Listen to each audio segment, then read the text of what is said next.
Hey students, my name is Nishtha Gupta and I am a biology faculty at askIITians since past 4 years. Today we are going to take the chapter Digestion and Absorption. We have divided this chapter into 5 videos. First one is the introductory part. Second, we will discuss the parts of digestive system. In third video, you will be explained the digestive glands. Then we will switch on to the digestion of food. And in the last video, you will be explained how the absorption of digested products takes place inside the body. So let's begin with the introduction of this chapter. Digestion and absorption. Let's have an introduction of this chapter. The digestive system is the system which is used for breaking down food into nutrients. These nutrients then pass into the circulatory system for the process of absorption and are also taken to wherever they are needed in the body. Intracellular digestion.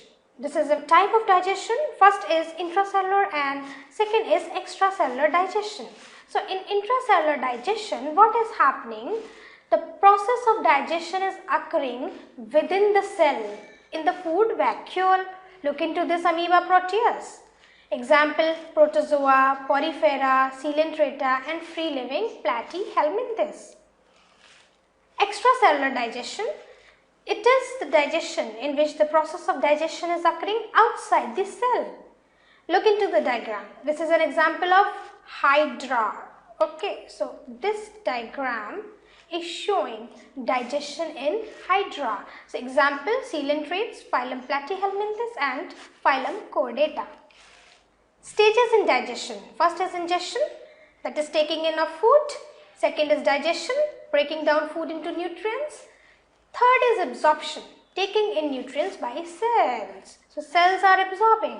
Then comes egestion, that is removing any leftover wastes. Do you know the digestive system has two main functions? First is converting food into nutrients and second is getting rid of the body waste. With a normal mixed diet, the stomach empties itself in 3 to 4 hours. World Food Day comes on 16th of October. And last point, cyclostomes and labio. They do not have stomach. Isn't it amazing? Yes, exactly. So, this was all about the introduction of the chapter Digestion and Absorption. Now, in our next video, what I am going to teach you is the parts of the digestive system. So let's move on to the next video.